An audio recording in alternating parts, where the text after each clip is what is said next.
आज हम लोग सुनने जा रहे हैं रामा एकादशी की व्रत कथा। एक पौराणिक कथा के अनुसार एक नगर में मुचुंगट नाम के एक प्रतापी राजा थे। उनकी चंद्रभागा नाम की एक पुत्री थी। राजा ने अपनी बेटी का विवाह राजा चंद्रसेन के बेटे सुबन से किया था। सुबन एक समय भी खाए बिना नहीं रह सकता था। सुबन एक बार कार्तिक मास के महीने में अपनी पत्नी के साथ ससुराल आया, तभी रमा एकादशी व्रत पड़ा।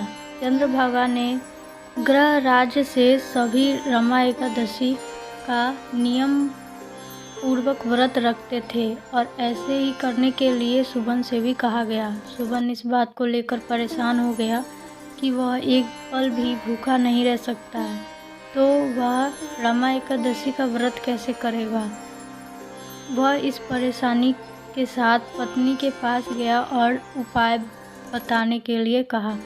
चंद्रभागा ने कहा कि अगर ऐसा है तो आपको राज्य के बाहर जाना पड़ेगा, क्योंकि राज्य में ऐसा कोई व्यक्ति नहीं है जो इस व्रत के नियम को पालन न करे।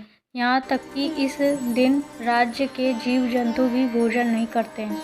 आखिरकार सोबन को रमा एकादशी उपवास रखना पड़ा, लेकिन पारण के समय ही उसकी मृत्यु हो गई। चंद्रभागा ने पति के साथ खुद को सती नहीं किया और पिता के यहाँ रहने लगी।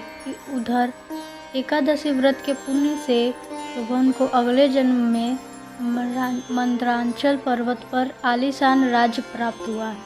एक बार मुकुंदपुर के ब्राह्मण तीर्थ यात्रा करते हुए सुबन के दिव्य नगर पहुँचे। उन्होंने सिंहासन पर विराजमान सुबन को देखते ही पहचान लिया। तीर्थ यात्रा से लौट कर ब्राह्मण ने चंद्रभागा को यह बात बताई। चंद्रभागा बहुत खुश हुई और पति के पास जाने के लिए व्याकुल हो उठी। वह वाम ऋषि के आश्रम पहुंची। चंद्रभागा मंदरांचल पर्वत पर पति सुबन के पास पहुंची। अपने एकादशी व्रतों के पुण्य का फल सुबन को देते हुए उसने सिंहासन व राज्य को चिरकाल के लिए स्थिर कर दिया।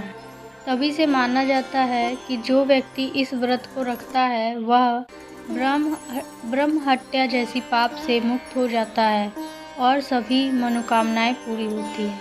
जय श्री हरि।